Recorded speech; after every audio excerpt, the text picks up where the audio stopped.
The 2 Count, where comedy meets wrestling. Please comment, share, and like, and if you're watching the live stream, join us with your comments and questions. And now here are the hosts of The 2 Count, comedian John Russell, and wrestling broadcaster Big Ace. Ooh, baby. Hello. Good to see all of you. Howdy and hello. Tuesday, we'll talk about wrestling. I feel fishy. There's fish behind me today. Just because, you know, it's like it's just one of those days. It's like spring is coming. I can feel it. I'm being called off of work at the airport. So, wow, you're like Minnesota's own version of the groundhog. Pretty much. How many planes did you de-ice this week? Like 2? Shit. Spring's here almost, guys. Spring's almost here. You can tell by how often I work. But anyway, it's good to see Ace. And, it's nice out in summertime when JR is on the streets working for money. Yeah, that's right. Out there panhandling. Yeah. My gosh. But so we were talking ahead of this and just about my whole hey Mikey, good to see you, buddy. My whole week since last week has been I've been obviously I watched the wrestling. But lots to watch. I have been obsessed with frickin' stock market. Yeah. All right. So there's a guy. You are that guy though. Like these are the things. Like I remember because like when we started this show almost 2 years ago now, and we were like, yeah, we'll put it on YouTube, right? Like that's what we'll do. Which now it's like, yeah, screw YouTube. We're moving to Twitch. Yeah. And but the funny thing is, like, what got us going was you talking about the stupid rabbit holes you get into on YouTube, and talking about how you spent hours just watching people play slot machines. Oh, yeah. And I was like, I mean, yeah, I get. And then like 3 months later, I had a night where 5 hours later, I'm like, why am I watching these people just winning money? I know. Why am I still watching this? So I can tell. I mean, I don't watch them because here's the deal. All right. Initially, when I started watching these people playing slot machines on YouTube, it's back when I was traveling a lot. And one of my good friends that I work with doing comedy a lot on the road is a guy named Mark Poulos. And I don't think Mark would be offended if I mentioned that he and I both kind of have gambling problems. Sweet. Mikey, 15 mods. Now we are talking, my friend. All right. Well, once we get this thing settled up, I will need your help. I definitely will. We just got our goal is we're going to get over onto Twitch 100% where we can interact and actually use the things that Twitch allows us to use before the end of the month. Hopefully we're going to get there a week before the end of the month so we can give it a little test run. I know you do, man. I know you do. We're always happy to see you. But so he and I would. Am I right that we're shooting for a possible one night of one of the 2 nights watch along on Twitch? Yeah, Mania? Absolutely. I think it'd be great fun to do a WrestleMania watch along on Twitch. And hell yeah. You know, I think it'd be a blast. And people can watch and hear when I swear at stuff and say stuff is stupid and you know that kind of stuff. But anyway, back to the slot machines, right? So we would be on these just long ass road trips, all right? And so we would watch videos on the phone as we're driving back. And we both hit upon this guy that we both watch. His, what the hell's his name? Brian, I can't think of it. I can't think of it because here's the thing. I got mad at him. I got mad at the guy. Because it's BS slots. Is it BS slots? Yeah, I think so. Or BC slots. Brian, yeah, BC slots. It's Brian Christopher. All right. And you guys can go and you can look at him. Don't look at him now while we're doing this. But Brian Christopher. Not Jerry the King Lawler's passed away son. No. Not Grandmaster Sexy. Hello, Jesse. Good to see you. Hello. Good to see you. No, not Mr. Sexy. Grandmaster Sexy. But anyway, so I start watching this guy, right? And he's doing these, and he's an actor. Okay. I mean, I do research on him. What about this? Well, this is a channel by an actor who, on his spare time, just plays slot machines. But he's not an he say so. Or is like the YouTube videos of him playing slot machines the acting? No. So here's a sitch. Okay. He had little bit parts. Okay. In commercials, and he was in some bit part in a TV show for one episode and shit. Yeah, he'll never be the Sonic guys. Bring the Sonic guys back, by the way, Sonic. The crap you got going now with the families, I don't give a shit. I don't give a shit if they like the food they're eating.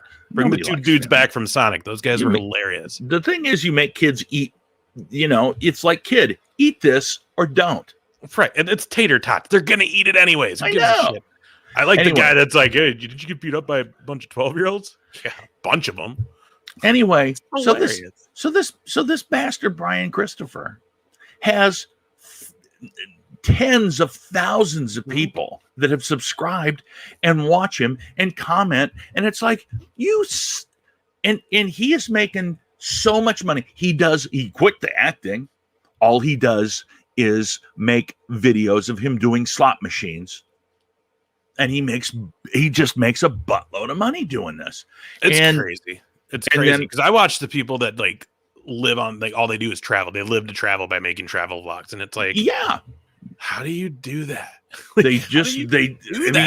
it's insane because all you got to see. Here's the thing.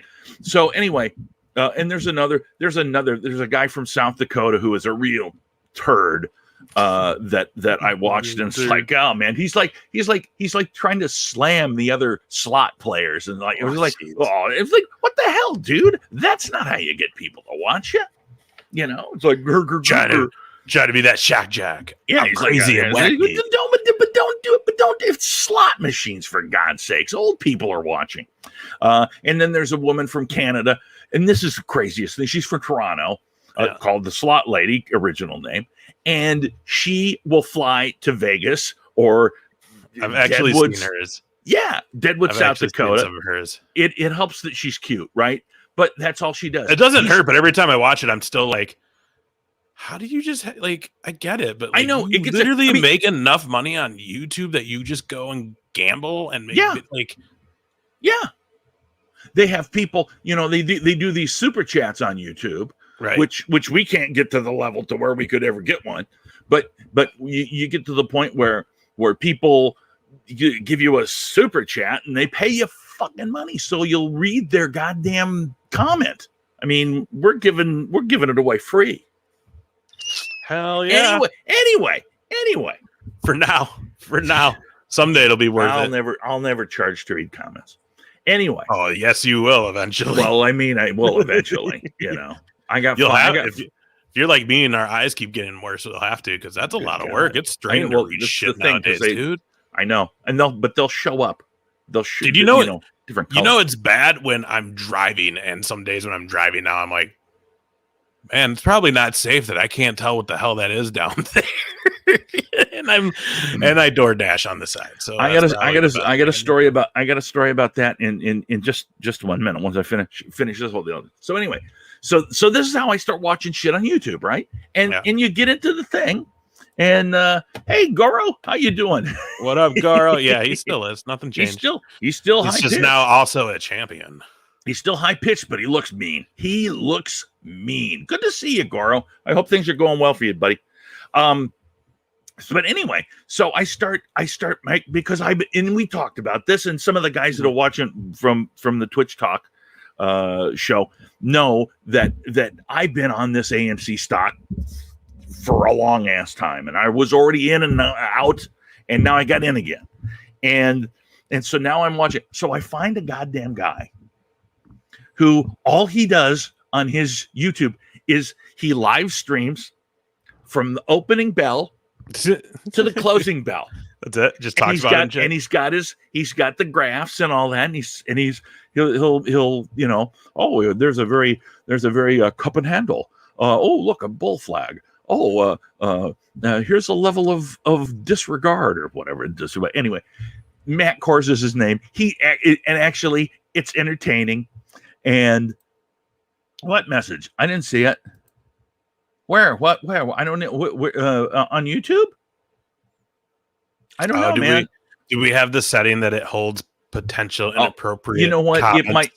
I got to be honest. But yeah, it might. Jesse, you know what? It might be.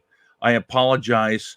That it might be automated on YouTube. If you want to, they heard us bitching about why people are getting paid from them for these stupid videos, and they're like, "Yeah, no more comments for them." God, all they want to do, is punish us. YouTube just wants to punish us. Anyway, like, you're on our actual platform right now talking shit. Oh hell no, hell no! I'm sure it was a good joke, Jesse. I mean, I just didn't get to see it. Anyway, so this Matt Kors guy. So now I've watched him 2 days in a row, and I watch. As my stock, my AMC, among others, but as my stock, the only time. Hello, ladies. Oh, poor Norman. My God. Norman Smiley was awesome. He is, dude. He when we talk about Wes being at FCW, that's one of the people that he was the best, because Norman actually stayed a bunch of times after practices at the Performance Center with Wes. Like one-on-one for like hours. Very nice. And like really helped out Wes. So like, yeah, he's held in high regard on the Briscoe and Big A show. Absolutely. Well, anyway, I'm obsessed until I go to work. And then when I go to work, so like today, you guys, I got called off from working at the airport because it's too warm to do anything. So heat wave up here, bro. Yeah. And now touch the big wiggle. Now all I want is for my AMC stock to come through for me, and we get that squeeze, then I don't have to worry so much about not working. Well, have they reopened their theaters yet? In some places, I mean, I've been to one here in Apple Valley. I don't know if it's open now. I mean, I was looking the other day. I don't know what the situation is, and that's one of the biggest things that they got a problem with. Is it's like the movie theaters don't advertise. Have you ever seen a movie theater, the actual theater advertised? No, they leave that to the studios. They advertise the movies. Right. And we've all been so conditioned for the last year of just everything's on demand now. Yeah. But yeah, now that you think about it, it's like, man, movie theaters might actually have to be like running ads to be like, hey, we're open, leave your house and come. Yeah. But we'll see. The thing too, though, is we haven't had any blockbuster movies come out really due to the pandemic. So when the first like real big blockbuster movie that everybody's been waiting for comes out, they're gonna probably be like in theaters only, and that's gonna that would have to, like, Marvel will put something out soon that will be like everybody's got to go see it, and it's only in theaters, and that will kind of jumpstart that whole thing. And then your AMC is gonna be like, woo. Daniel will say obviously that Daniel Craig final James Bond has been sitting waiting for months and months. So, I mean, I know I'll want to see that at the theater, whether I get COVID or not. I don't care. Which is another story in and of itself. Anyway, thanks to all of you guys for hopping in. I was like, what's the other story? You got COVID? Did we not know? I honestly feel like I've had it a couple of times. So, Jesse, do you prefer going to the movies at the theater, or are you liking being able to watch them at home when you want to? Tom and Jerry did 14 million. Yeah. That's true. I also heard from my 5-year-old grandson. Never get old. I heard from my 5-year-old grandson that Tom and Jerry sucked. Well, you're who? Tom and Jerry, my 5-year-old grandson. Well, he don't know shit yet, so I don't he does that. Too. He knows. He knows it. Yeah, Black Widow also. That's right. Oh yeah, I forgot about Black Widow. Yeah. Movie theaters. Yeah, I think you're right. Yeah, probably. I think the hope is that these big action movies will never be the same at home unless you're freaking loaded and can buy the home studio to really make it feel like that. So, like, I don't know, man. I don't think they'll die out. I think it will be something that will always be, I've never been to an Alamo Draft House, but I've heard a whole shitload about them, and they sound very cool. You ever been to one of those, JR? No. What is it? Basically, it's like a movie theater / restaurant, like an actual like sit down type restaurant, I guess, right? Jason, correct me if I'm wrong, but right. And they play like movies, but you get like an actual full on meal. And I guess I'm not sure exactly how it works, but it's something like that. I've been to places like that. New Hope Cinema Grill is sort of like that, but not really. It's like bar food. There's a place down in Des Moines called Billy Joe's Picture Show, Pitcher, because you can drink like a fish at the movies. BYOB. I feel like everything in Iowa is BYOB. No, it's not. You can buy it there. Just their strip clubs then? Yeah, I think so. I don't know. They, you don't want to cross reference vices.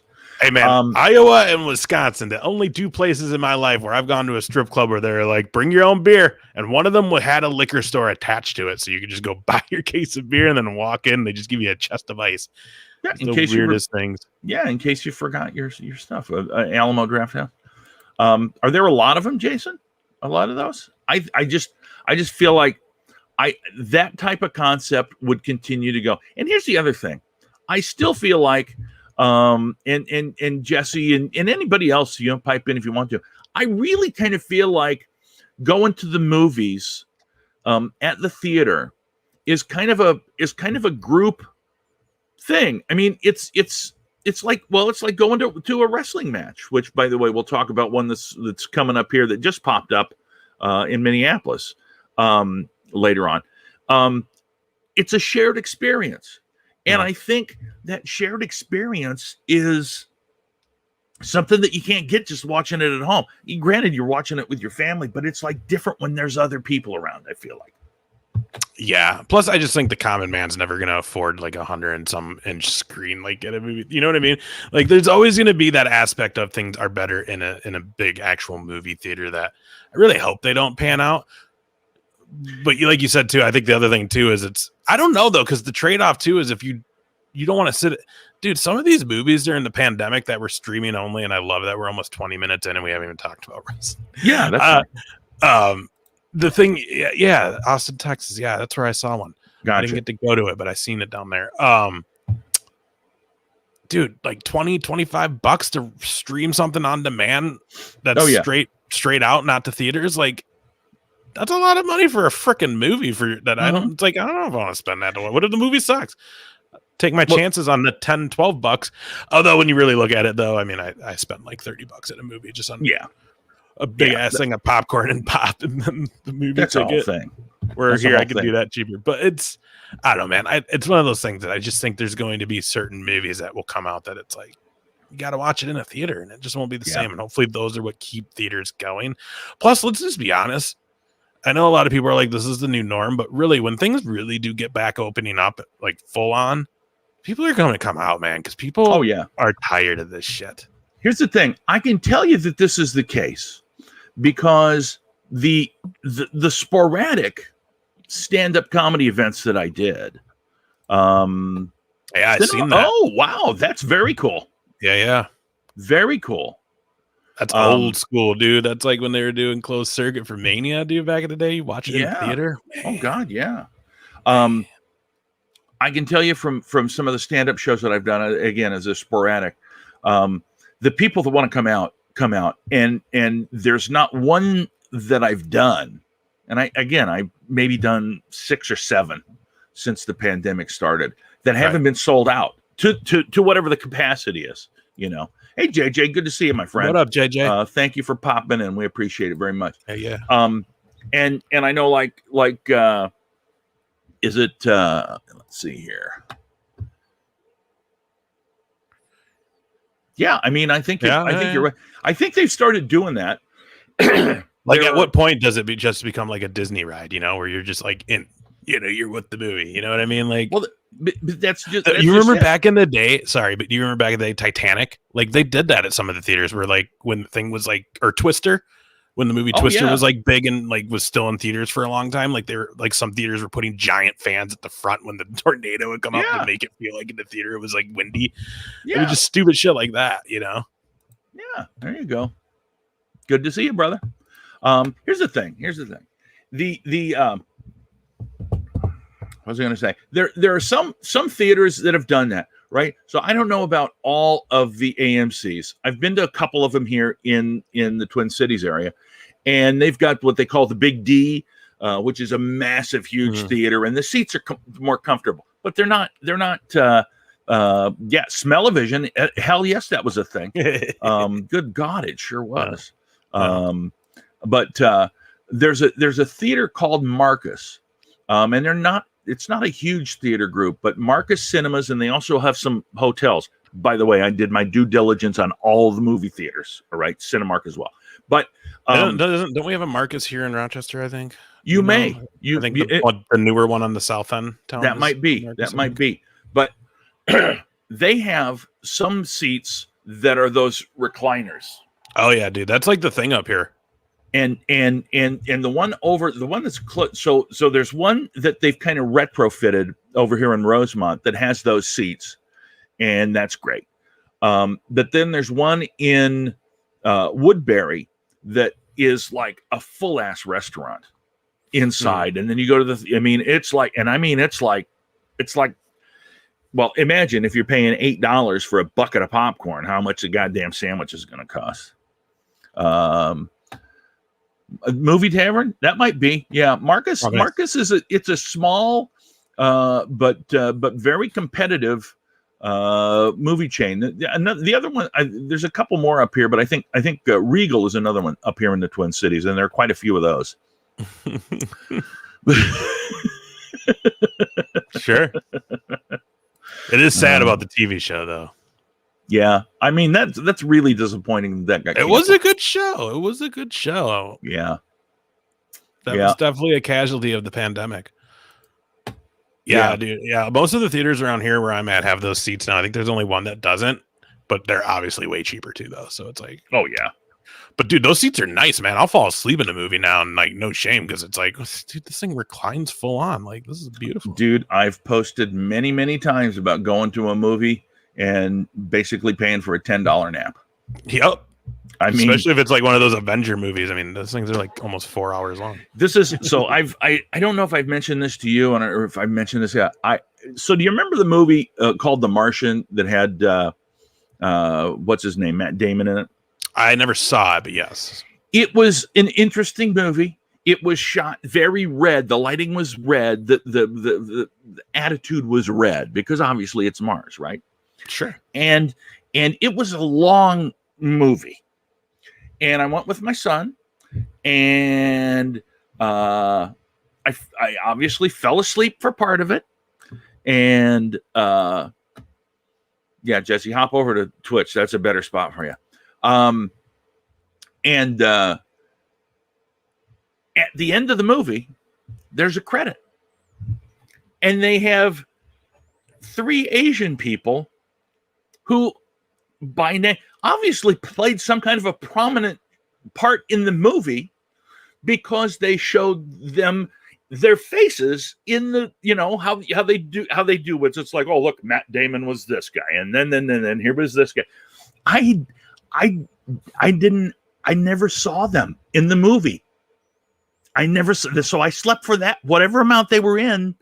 I slept, and then guess what else? Didn't ruin my enjoyment of the movie at all. Yeah, it was horrible, wasn't it? I didn't hear good things. No, I thought it was okay. I don't know. I'm not, dude, to be honest, I kind of just watch comedy movies, and that's about it. So like, I'm excited for the Coming America to come out. That's hilarious. That'll be a good one. That'll be a good one. Dude, back in the day, though, Sister Sherry was a hot item. You know what? In the early days, Sherry Martel was pretty hot. Yeah, and then turned fucking crazy. She was just a great character. She really was. She was a great character. But I think she was so good at what she did.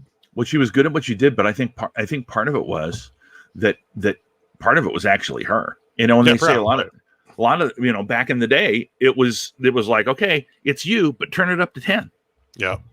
And I think she was really, you remember her acceptance speech at Hall of Fame. She's fucking batshit crazy. Yeah. I mean, they all are. They all are. Yeah, though. I suppose.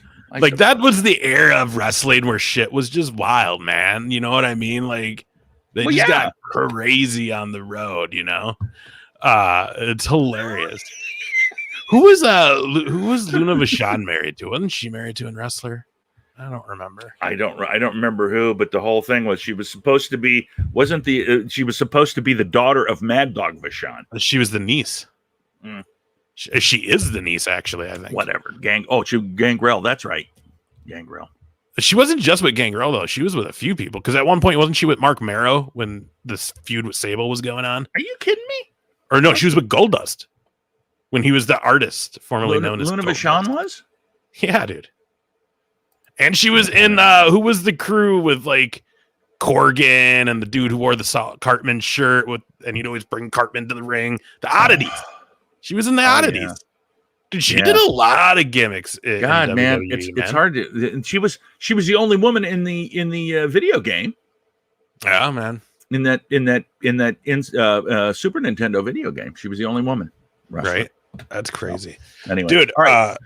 So did you hear about I think this happened today too, but did you hear about that?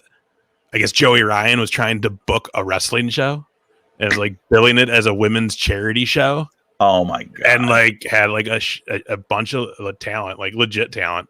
And to be honest, I actually heard about this show a week or two ago. I had heard that he was trying to put something together through somebody. And so I guess it came out today though, because I guess Sonny Kiss and Brian Cage were on the bill, and Tony Khan came out today and was like, no AEW talent will have any involvement in any indie shows that involve Joey Ryan. Wow. And now, because the booking email for it, if you look at the website for it, it was bar wrestling. It was bar wrestling. Oh, you know what I mean? And I had heard about this show, and I had heard about possible Joey Ryan involvement like a week or two ago about it. But I guess today, like Tony Khan found out and was like, nope. Not happening. For those of you that are not, so now they canceled. Just now he canceled the show, canceled the whole thing, or the organization canceled the show. But they made it sound like they were doing it to protect the AEW talent, so they don't get in trouble because they didn't want to cause a fuss. And it's like, dude, how big of a dirtbag are you that you're trying to make money to pay lawyer fees because you're suing all these people who just told the truth about you apparently, and now you're just like all butthurt and you're going to use a women's charity as a cover for this? For those of you who are not aware, because I know we have some people that are not hardcore wrestling fans that are watching, Joey Ryan is a guy, and his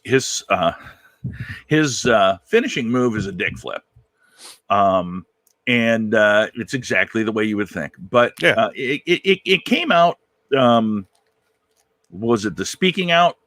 Was that what it was? Yeah, in the Speaking Out movement, like a whole mess of different girls basically said he was making very unwanted sexual advances at them and making things weird and awkward and doing insane things he shouldn't have done. Wasn't one of them actually in a hotel room?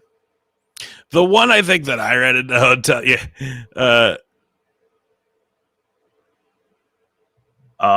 Yeah. Gotcha.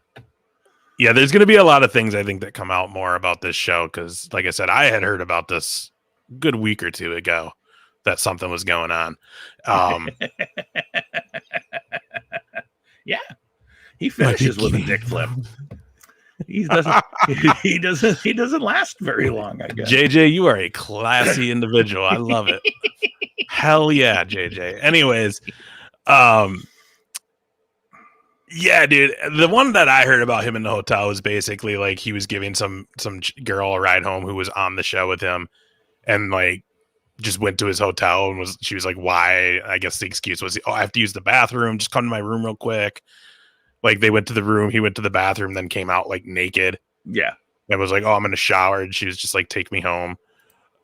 Just something like that. Just something weird. Bertha Faye, was that one of the ones that Bobby Heenan always had around him, the three big gals? You remember those when Bobby Heenan had the Bobby Heenan show and he had the three sisters on there? Yeah. Oh, the lights are hot. You smell bacon? Dude, Bobby Heenan is the best, man. There's no one better than Bobby Heenan.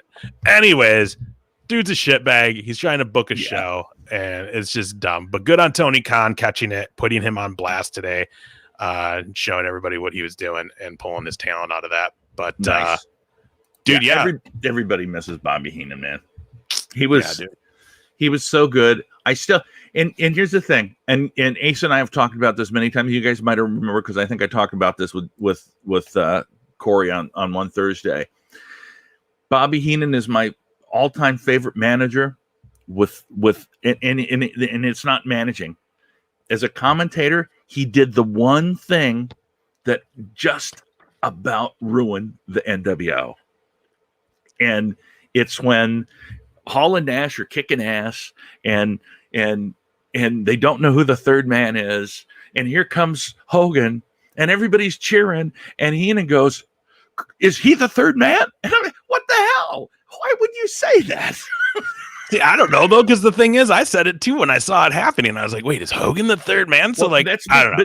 But see, that's because. Plus, I don't think they knew though. But I don't think didn't they keep that dark? Like I don't think a lot of people backstage knew that it was going to be Hogan until they did it. I don't think they did either. I mean, as I recall, that'd be more, because if that's the case, that's more of a genuine reaction. So you can't get mad at it. Yeah, maybe. I mean, I recall. I think Bischoff was talking about, and Sting sort of poo-pooed it, but Bischoff was talking about if Hogan wasn't going to do it, it was going to be Sting. Which would have to be honest, it wouldn't have been the same.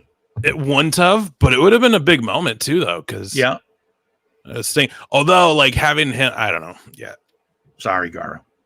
I mean, I get it. We'll get it all fixed because we are going to eventually just move 100% over to Twitch, and then we'll be able to interact and make sure all of that stuff is proper. By Mania, we're going to do a watch along one of the nights of Mania on Twitch. Anyway, hopefully the kickoff. Yeah. Speaking of shows that are getting booked, real quick, for those of you in, hold on a minute here. Let's see what JJ's. Yeah. Dude, the dude was gold, man. The dude was cold. Yeah, no, absolutely, Jason. It was. I mean, it's a huge. Say what you will about Hogan, it was a huge move for him to do that. Obviously, the right move, but boy, that was big. Nash and Hogan, Nash and Hogan, Hogan. Hogan. I'm from Switzerland. I'd like to see the Hogan. Please, he was through the league, Drew. He comes out with like freaking clogs on and shit. Oh, it's Hulk Hogan. Oh, Buddha. Hello, Buddha. Oh, man. Anyway, let's talk real quick about if you're in the Twin Cities and you want to go to a show, because, they've been few and far between. You want to go to an indie wrestling show because they are a hell of a lot of fun. First Wrestling is doing a show is it April 17th?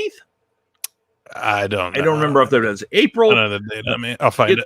It's in April at the they've done numerous shows over at the is it the Beth Israel Temple? Sure. I think. But it's I'm gonna pull it up for you. Okay, First Wrestling. Eric Cannon is pretty much the owner and promoter.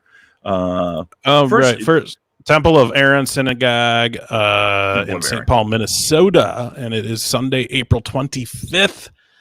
3 p.m. all age show. I mean, I'll tell you what, and here's the thing, Ricky. And actually, I'm sorry, it is a double adder. There is a matinee and an evening show. Oh, no kidding! I wonder if they sold one out. And no, because it appears to be that maybe the cards are different for each show, because there's a couple people being advertised on the first one that I don't see pictured for the second. So it might even be worth buying tickets to both shows. I don't know. I like the way that you made that so it didn't get auto-modded.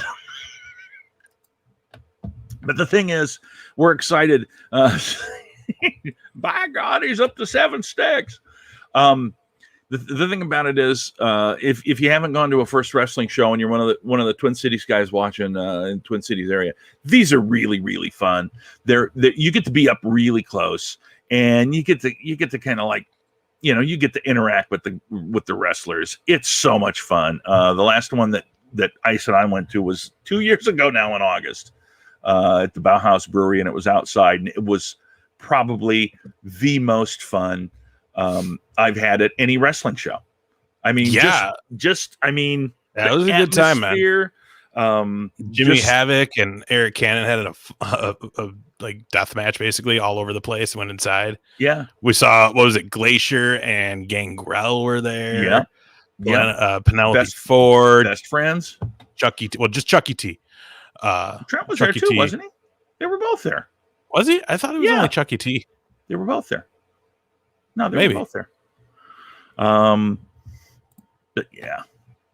That then and that probably they could be too, yeah. And the first show they did back in, was it March or February? Or February, obviously, because it's March 3rd or 2nd. Yeah. They did a show in February and it sold out like in a week. So my guess is they're like, let's do 2 this time.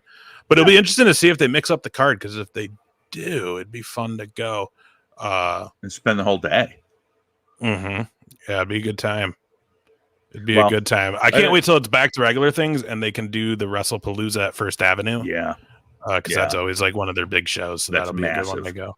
So and the fact is, it doesn't look like a lot of bigger names are announced on these cards yet. So that's probably still to come, especially since it's late April and we're in the beginning of March. So yeah, I think did I see the Top Flight is coming back? Maybe, yeah. Either they did or they're going to. Yeah, I can't remember. Daniel, neck versus neck match. I love it. All right. So anyway, but look, you guys looked that up. First Wrestling, and if you're not a hardcore wrestling fan, they've got you can watch some of their matches, and they've had all of the guys that are on AEW come in and do stuff with them. And you can find it on their YouTube channel if you want to watch some of those matches. Orange Cassidy does his awesome nonchalant match with Eric Cannon. It's very, very good. Yeah, they had Orange Cassidy and Danhausen on the same show. That was the show they did at the mall. Oh, we really should have went to that one. I don't know why we didn't buy tickets for it, but it was a good show. But anyway. Yeah, man.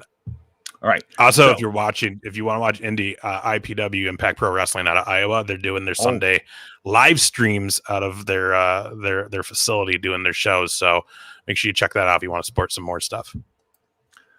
Yeah, absolutely. That's absolutely correct. We get the I guess it would be, would it? I don't mean. I think didn't they trained though out of Anderson and Davari's gym, which I almost want to say is closed now. I don't think they're doing it anymore, or maybe one of them left it. I don't know. I thought Anderson was still doing it. Maybe he is. I don't know. But they were known as. I heard it maybe closed. Yeah, up here they were known as Airwolf and who was the other one? I honestly don't remember because I didn't see him much. I saw Airwolf a lot. Airwolf used to come to Waterloo too. Oh, okay. Yeah, Airwolf was. They were both in that match at Bauhaus though, because they did the hammer boom, which was awesome. That was the one with Riggy and Jason. You guys know what? Who are the cat? Right? Someone that's like the cat gimmick. Was that what the thing? Because you guys were telling me, I think on the cruise about it, and it took me a minute to realize, like, oh shit, I just saw them guys in August at that Brewhouse show. And I can't. If you guys know who I'm talking about, tell me what it was, because there was that. What was it? It was like a specific move. I don't remember, but it's Hammer of Doom or something. Right? Yeah, it might have been the Hammer of Doom, but I mean, it involved all that. I do remember them talking about that on the cruise with me. Yeah. And it took me a good while before I realized who they were talking about, because my memory is so shot, guys. I've realized this. Like, I don't remember shit. So when I see these people only a few times, it's hard for me to retain it for something. Yeah, the Super Thunder Frog. That was it. Remember that? Yep. Super Thunder Frog. Yep. Yeah, all those guys were in that match together. Yeah, that was fun. At your house. Yeah. It was so much fun. Yeah, dude, when shows are back and like everybody's traveling and things are back to normal, you guys should definitely make a weekend trip to Minneapolis for a first wrestling show, and all those guys are on it, and we'll all hang out. That would be a lot of fun. Absolutely. All right, so let's talk about stuff that happened. What's this, Tuesday? Last night, Bobby Lashley, absolutely, and I got to say that we all have our feelings about Bobby Lashley. We talked about last week. He has developed himself into this just rage-filled beast, and then he doesn't have to talk with his high voice, as Goro said. But they did that absolutely so well with Miz, and then just they did. I kind of hoped though they were going to push it to the Fastlane. Well, just because, in all honesty, I wish Miz would have lost it at least on a pay-per-view. Because to be honest, I think they could have just ran with him and McIntyre. Because the Miz will never get the credit he deserves. Let's just be honest. I agree. Here's the thing. I agree with you, but the fact that he even had the Money in the Bank is ridiculous to me. So I don't give a shit if he keeps. Well, and that's because somebody decided to pick a winner that they weren't sold on, and after was like, oh, you know what? I don't actually like him. He's just kind of fat and great. He's not as funny without the blonde. You know, shit. You took him away from her, you dumbass. He's not as funny without the blonde. He's not as funny without the partner. Anyway. But now he's with Shorty G as a tag team, and they're heels now. All right. Yeah, it's gotcha. It's not gonna. It was good seeing you, Otis. Yeah. No, I'm not mad. I'm not mad at Bob Lashley getting his title. I'm not mad at it, and it'll set up for a good match. Bob Lashley and Drew McIntyre at Mania. It is what it is. Like, let's just all be honest. This is all for just McIntyre to finally get his moment in front of a crowd, which is making me nervous to know that they still haven't said any ticket info. And they're like, what? Yeah, under 40 days now. And there's still talk about the possibility of Lesnar coming back. Go for it. Did you see the Conor McGregor stuff last week? No. Was it Finn Balor tweeted a picture of a Conor McGregor action figure, a Finn Balor action figure with Triple H action figure in the middle, holding both their hands up, I think. Oh. And Finn Balor said something, and then McGregor retweeted it and said, "No more Mr. Nice Guy." And then frickin' Triple H retweeted it, and it was like, "Just tell me when." Oh my God. That'd so be like, dude, how good? Like, even if you're not a big MMA guy, or you like, I hate Conor McGregor, him against Finn Balor would be a great thing to watch. Yeah, absolutely. Yeah, Miz is fine. Yeah, we talk about this. We try not to get too far afield with it. But like, so we were talking about this last week, Jason. There's just no new talent. I mean, the Miz is fine, but the Miz would have like 10 years ago. I mean, it was funny. I think I saw it was Peyton Royce's mom on Twitter tweeted a picture, and it was retweeting the WWE tweet about Charlotte last night calling Asuka out after her win. Yeah. And it was Peyton Royce's mom retweeting it saying, "Okay, but it'd be nice if you let others have a turn."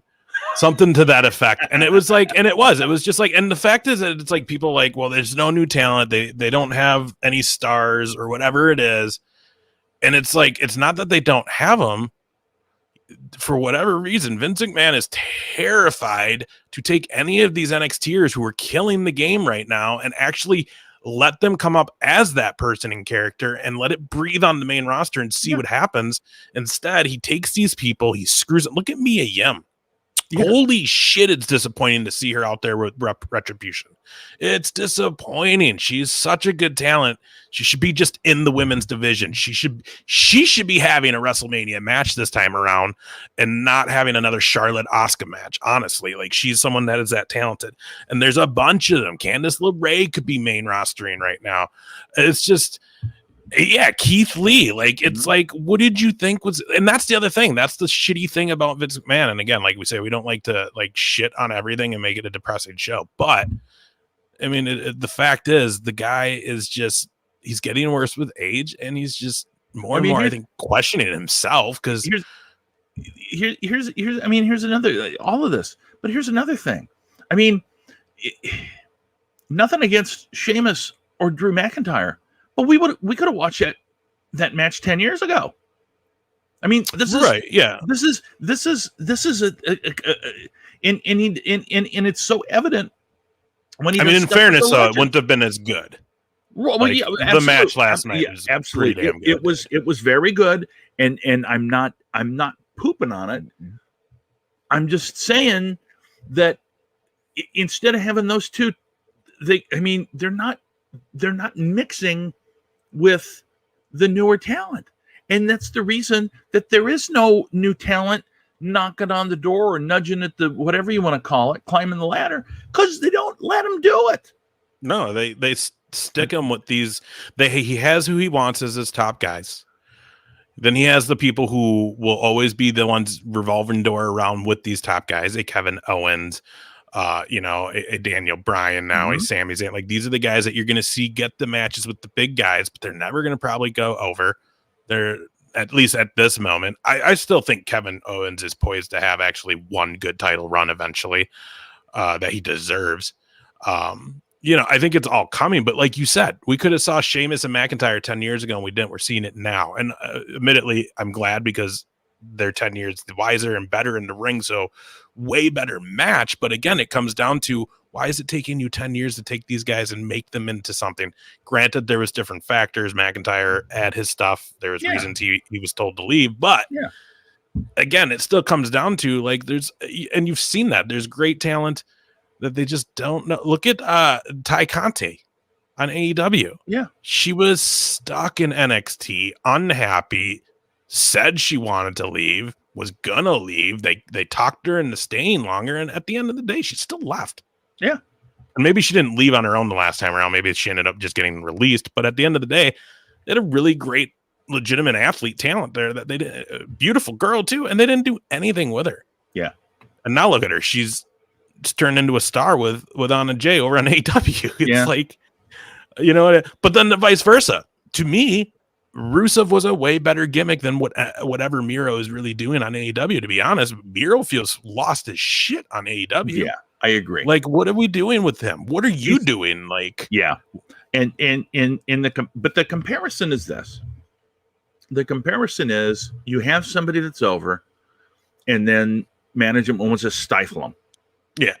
And rightfully so. They think, well, I can go and do better where fields are greener for me. And then they get over there, and then maybe things don't happen the same way because you can't just, let's be honest. Rusev Day was awesome, but it was organic, and you can't force organic shit to happen. And I think that's another thing with the current WWE product. I really do think he has held up back on a lot because of no fans. Oh, yeah. I really do think, for whatever reason, Vince didn't want to do a lot of big things. He don't want to spend a lot of big money on big things when there's no crowd to get that. You know what I mean? Like, why bring Ronda Rousey back right now during a pandemic when you're not going to get the crowd pop? Right. Why do you want to bring it? Like, in all reality, why would you bring in Conor McGregor right now, even if that was a real deal, when you have no crowd, unless it's going to be specifically for this Mania where you're going to have tickets? Because that is a big draw, but you need to have the crowd reaction to get across how big of a draw that is and how big of a thing, Yeah. So I don't know, man. The thing is, Vince is still a carny at heart. And so for him, it's to have butts in seats. I mean, and it makes sense. And I agree that, having people there to react, and it makes everything better. But ultimately for him, that's the reason he doesn't want to spend money, is not for any other reason that he can't put those butts in the seats. Oh yeah, you definitely are making more money off the ticket sales than you are, because you're selling. I mean, look at Mania tickets. It's like $6, $7, $8 to sit front row. Yeah. Or within the first 5 rows. I mean, that's just for the ticket to Mania. And those people who are paying for that are also going to the Hall of Fame, going to 1 or 2 accesses, going to the NXT TakeOver show, going to Raw and SmackDown. Like, they go to all of them. Mm-hmm. So I mean, you're dropping, 10, 15 grand in tickets. You see some of those high roller packages for the travel packages they do for Mania, and some of them, it's like, Jesus, how do you have the money for this, man? That's like a million times my life savings. Like, I don't know what, like, whatever. But it is what it is. But Bob Lashley, good for him. Whatever. I don't know. I mean, what else was on during that? Is it weird that I just never got that big onto the Hurt Business and still am not just a huge fan? Love me Shelton Benjamin. Was never big on Cedric Alexander. I mean, he's great in the ring, but I was just never like, eh. And I've never been a Bobby Lashley fan. And MVP's cool, but it's like, all right, whatever. So like for me, like when I hear their music hit, it's more, and it's funny because I get their heel, so they have like a more heelish sounding theme. But when I hear their theme hit on Raw, it's like that like sad music, like dun dun dun dun, dun. Like it's just sad. Like I hear it and I'm just like, yes, JJ. Yeah. Ding ding! I'm gonna body slam that guy. What'd you do today, Grandpa Vern? Kill the guy. Where's Greg? Where's Greg? Oh, he shouldn't have came to my door. The other thing though, that wasn't proven though, was it? Yeah, I don't remember. No, the he did kill a guy. No, I know that, but I was saying like it wasn't like nothing happened out of it. He didn't dinner bell. No, it was. I don't like it went pretty I don't remember him getting in trouble for it. That's what I'm saying. Well, you can't. I mean, if you have dementia, you can't get in trouble. Exactly. You know? So, JJ, have a great night. All right, JJ, take her easy, brother. Take care. We'll see you again. We'll probably see you on Thursday, buddy. But yeah, I also enjoyed Orton and the Bliss stuff. Yeah, I like it. I think it's just interesting because it's different. It's like everything else, you kind of just see like I'm tired of Reigns. Just gonna put it out there. I'm kind of tired of. I'm tired of them really making McIntyre work for this whole last year when it's like clearly he's better than everybody. Yeah, like, just let him be like that John Cena guy. You know, he's the face, whatever, but a little more edgier. I don't know. It's new, but like my thing is like there's a real big potential that when they finally, have the big reveal or the big moment this is all leading to, it's going to either be an amazing thing or it's going to flop hard. And I'm hoping it don't, having three big names involved, being, Orton, Bliss, and Bray Wyatt. So it's like, because some of it has been a little cheesy. I know, right? The cinematic match of Orton versus Orton. That would be something. I'm going to RK you out of nowhere. No, I'm going to RK you out of nowhere. No, I'm going to get you out of nowhere. And then he wakes up in a burning car. I don't know. I'm going to say that. It's like a video game. They'll both just get glitched trying to RKO each other. It's like, oh, why can't we do it? And then he spits black shit out. I'll just say this real quick. Lucha House Party could care less that they're even alive. I mean, God, why are they becoming something right now? That's weird. It's like they're on all the time. And when you combine them with a guy I have absolutely total indifference for, Riddle. Because I was out at the airport last night. That is a quick speed through on the old record. Also, my thing with Riddle is like he's talented, like he's an athlete, he's good in the ring, but he's the whole gimmick is just dumb. It's just the dumbest goddamn thing. Like they're not funny with it either. Like if you were trying to make him be the stoner gimmick, which let's be honest, this is probably just how Riddle really is. From everything I've seen, this is just how he acts. But like, see it, Jesse. But if you're gonna do the stoner gimmick, like have the stoner gimmick, like have like them knock on his like dressing room door and like when they open it, just smoke cloud comes out. You should like that. See, like make it, and I know they're not, but like what they're doing now just doesn't work. Like honestly, I love that they take so much pride in his flip-flop kickoff. Yeah. I think honestly, all they really need him to do is watch some video of Rob Van Dam. Yeah, the original bro. The original stoner bro. He was the original. Rob Van Dam's an animal, bro. I know he is. But he's also the original. But anyway, the other thing, and I predicted this last week, and obviously it's going to come true. It's going to be Braun Strowman versus Shane at WrestleMania. And it's another example of like, we don't need it. Sorry. We don't need it. B, you got Braun Strowman who I'm not a huge fan, but I don't dislike him. Other than the fact that he comes off as just to me, when he speaks, all I see is stupid. You know, I mean, he is about as Midwestern as we come. So yeah, but I mean, when he speaks, he's a country boy. But you know what I'm saying, right? It's like I can tell that he's doing lines because he does it slower. Oh yeah, he more than likely is in back rehearsing everything they've written for him. Absolutely, for sure. He's not probably a good improv guy. But anyway, but the thing is, it's like we haven't seen Shane forever. I know why? Because he's got to be in WrestleMania. He's not a draw anymore. Yeah, but he doesn't know that. Anyway, you got Braun Strowman, who is arguably in the best shape anybody's ever seen him in.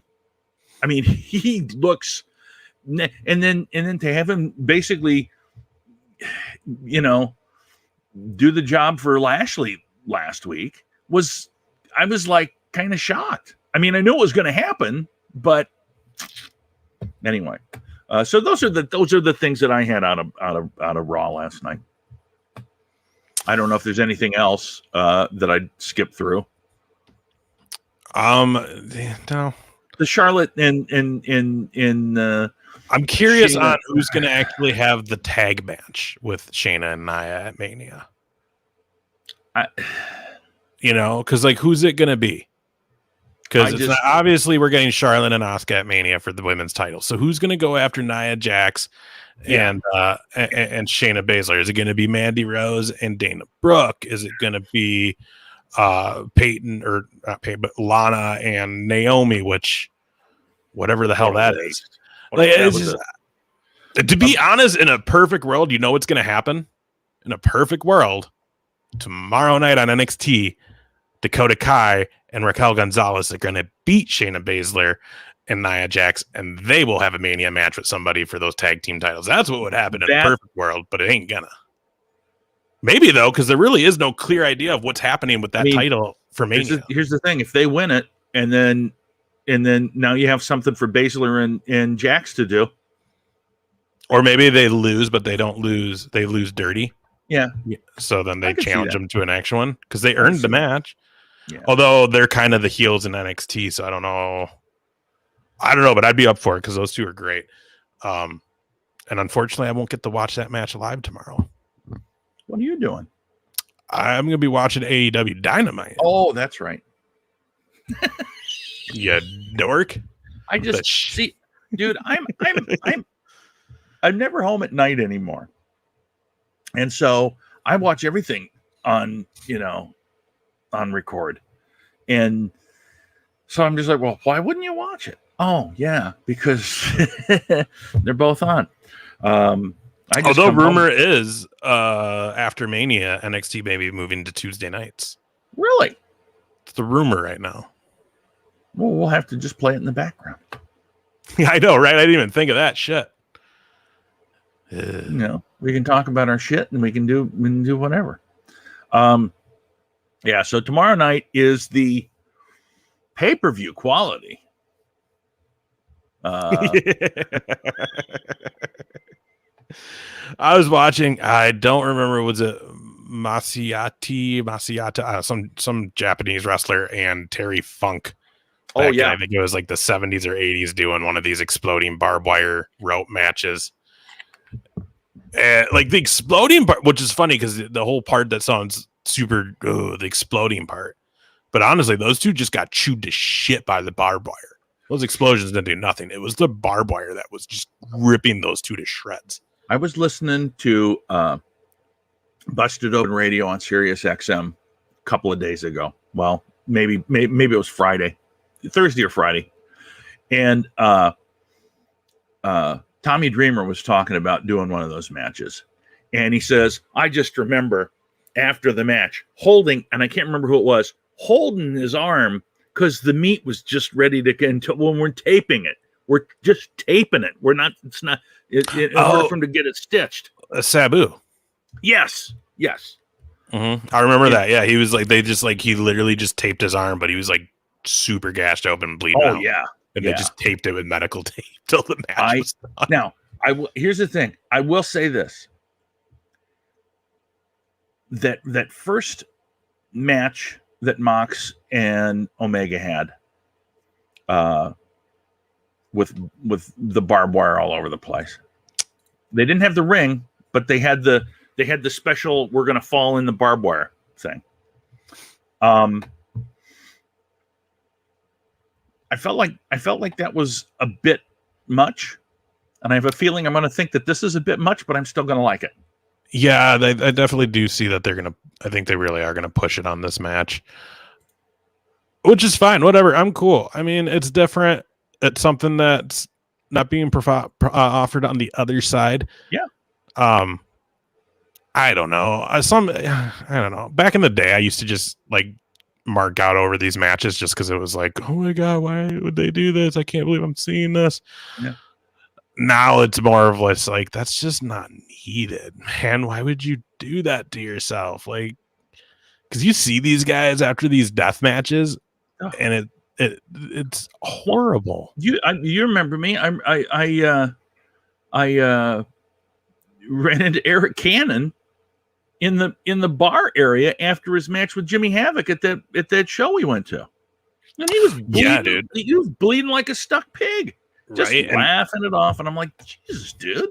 Dude, I saw the guy. His name's Mazada. He's like a famous death match wrestler in the States here. I seen him when I saw him in New York at that CZW show against the Flying Monkey from Japan. I saw him the next day at WrestleCon during the actual convention part, and he was walking to his table. And like, I walked up next to him and was just like, "Hey, man, I was there last night. Like, good show. Good on you, because like."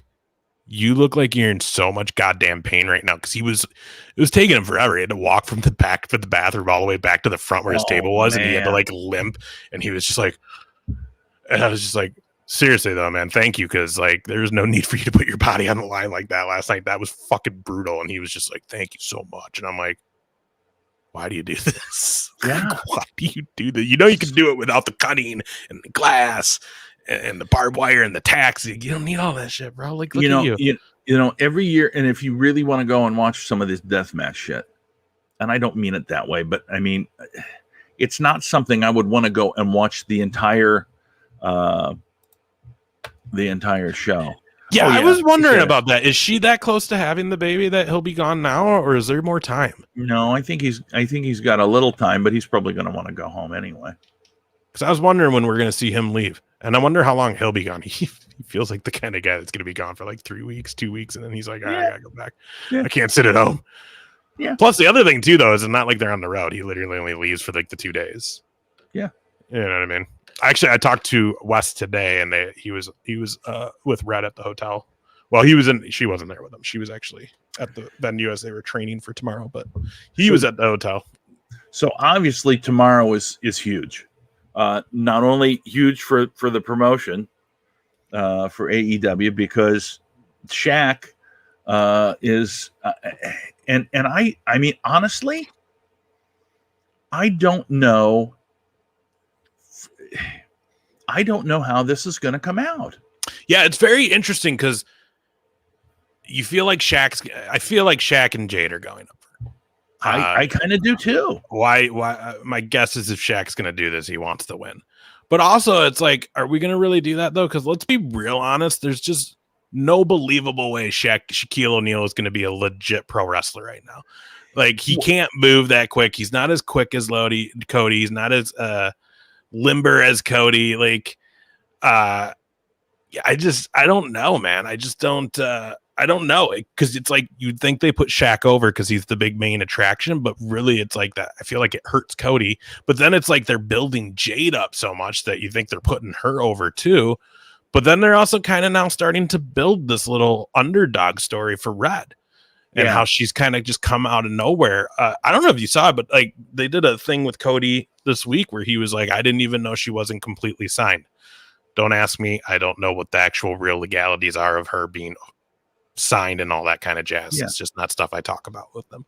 So, but whether it was a shoot or kayfabe, he was talking about that and all this stuff. So, I mean, they're really trying to build, I think, her and Jade out of this match.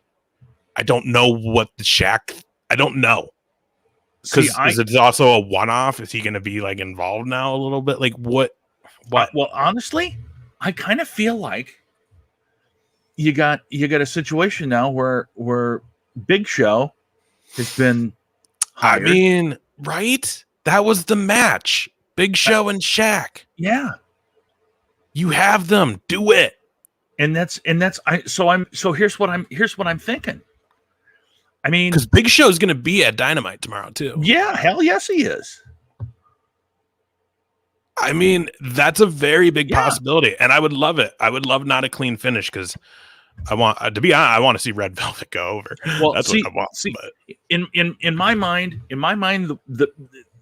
it works this way. In my mind, Shaq beats the crap out of Cody because, to be honest, Shaq is a huge man. Granted, he's old. Yeah, it's gonna be Andre. You know, it's gonna be chops and throwing around. That's kind of what I'm thinking. Awesome. We love the raids. We're happy to see you. Good to see you. Appreciate it very, very much. I feel like you're right though. The whole Andre Messiah, and I just see Shaq kicking the snot out of Cody. I think so too. It's gonna be a lot of chops. And then I think Jade beats up on Red. But then here's the thing. I could see this in a way if they have Red go over on Jade, then it doesn't hurt Cody or Shaq. And honestly, because this is also Jade's debut match, she hasn't actually had a match yet on AEW. Most people forget that at this point. It won't hurt her to take a loss, being that this is a mixed tag match. Right. She's not taking her first singles loss.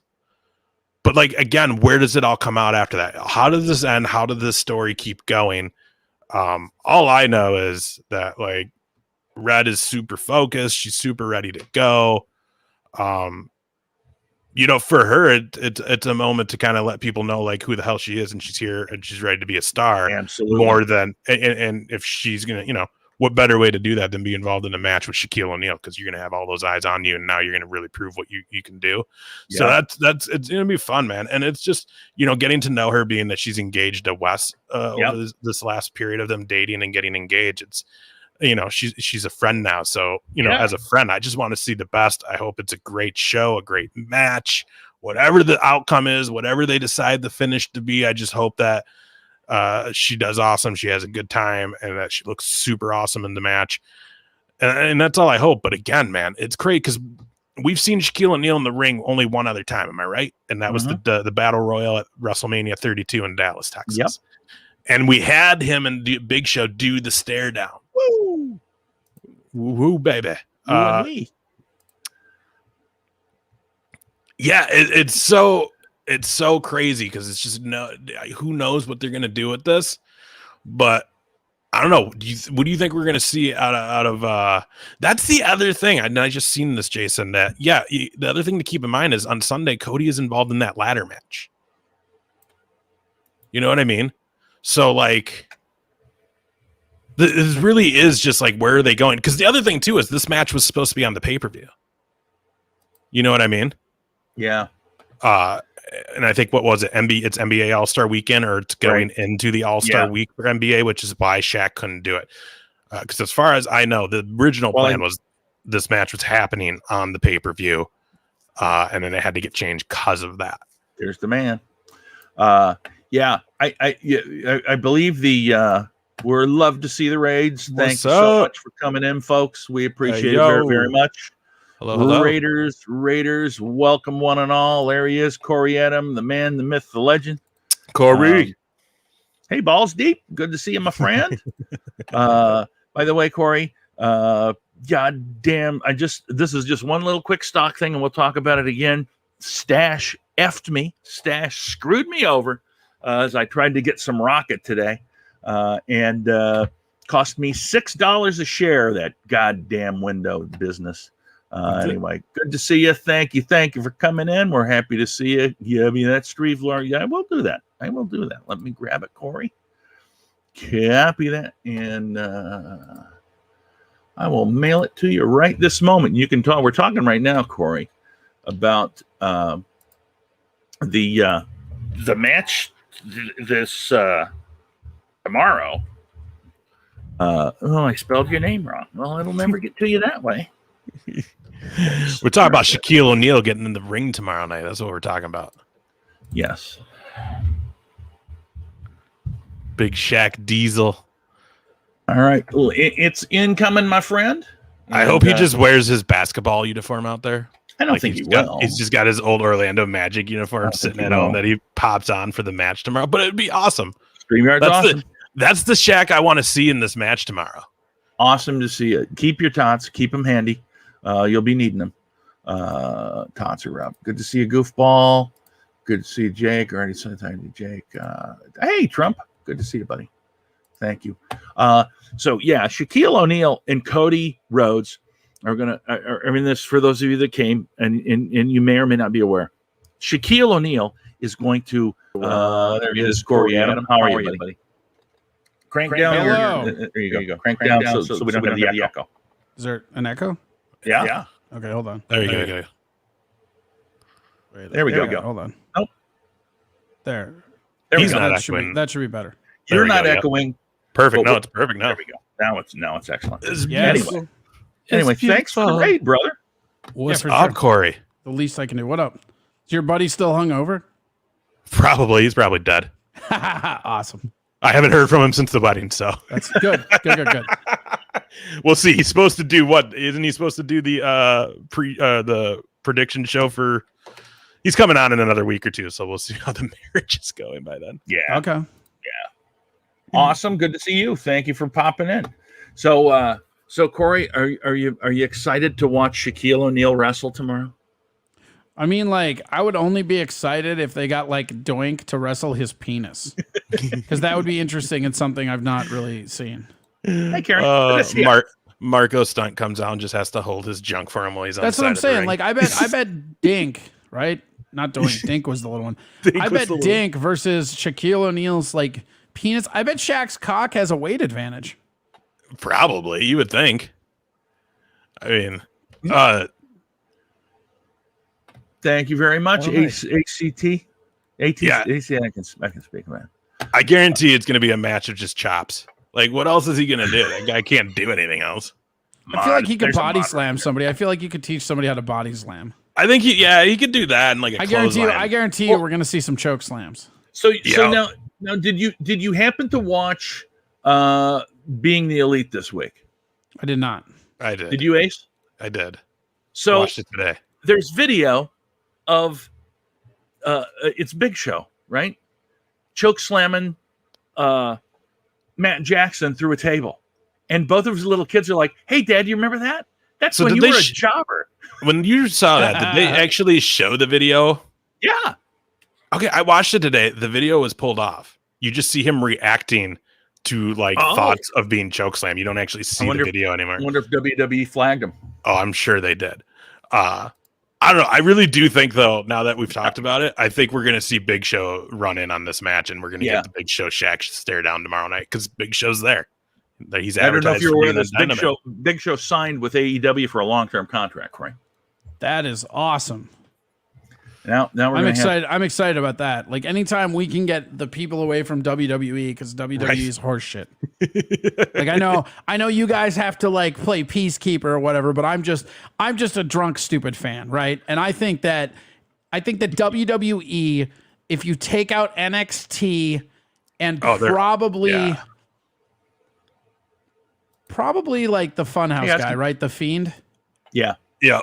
If you take out those two things, the WWE has nothing because Brock isn't even wrestling. So like you don't even have somebody to throw Strowman at every time you need to sell tickets. Right, exactly. Strowman is boring as fuck anyways. Like the reality is that Vince needs to die and Triple H needs to take over the business. That's the reality. This is so true. Until that happens, nothing's going to change. And I'm just glad that something like AEW exists where they're actually giving people the creative freedom. I mean, look at Moxley, dude. How many years did WWE have to try to give Dean Ambrose any kind of fucking heat? And they just either wouldn't or couldn't. Fucking AEW gets him, and within the calendar year, not only is he champion, but he is one of the biggest storylines of the entire fucking promotion because he's good. Yeah, and then he was rated #1 by PWI. I mean, he had his best year of his career.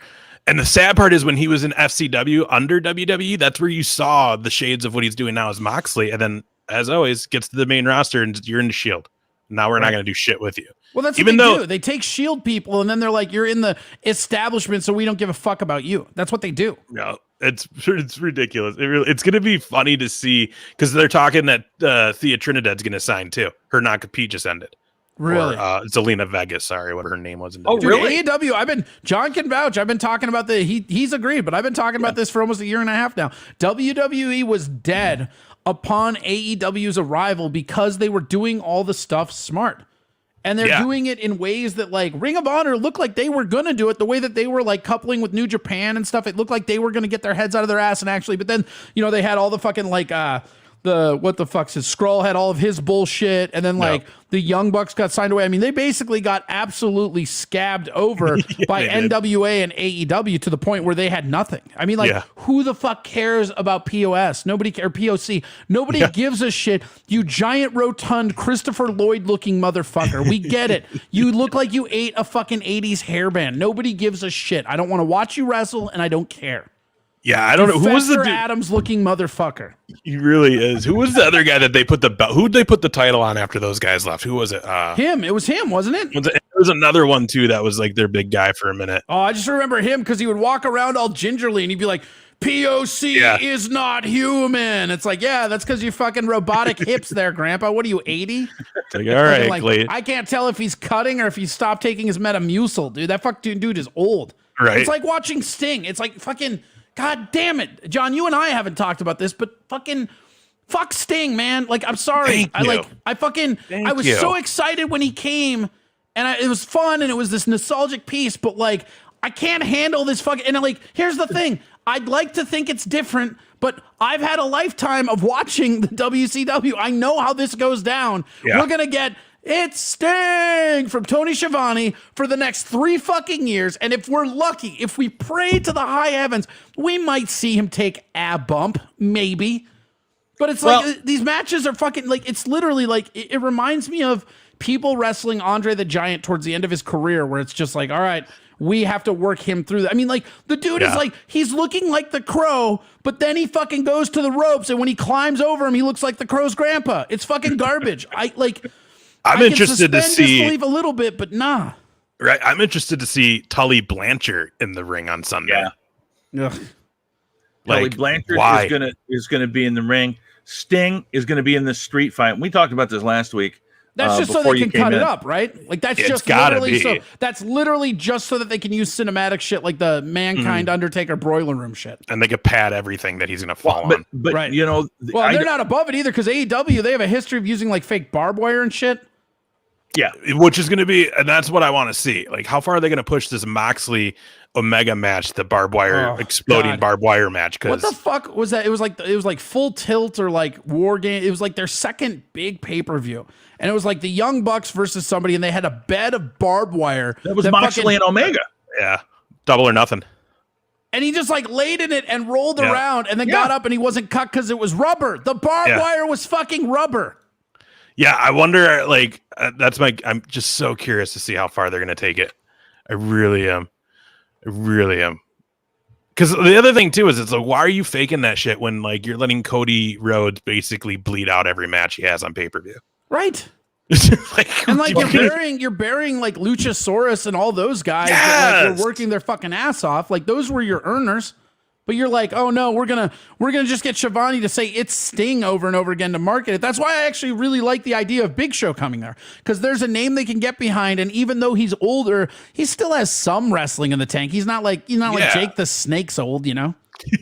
The guy can't even walk up the damn steps. He's not like Mick Foley in the mock Royal Rumble at TNA old, you know. Right, exactly. Oh, that's a deep cut. Oh, those TNA days with him, dude. Those TNA days. You want to hear a hot take, Big Ace? I'll hear it. TNA, maybe Kurt Angle's best work. Dude, yeah.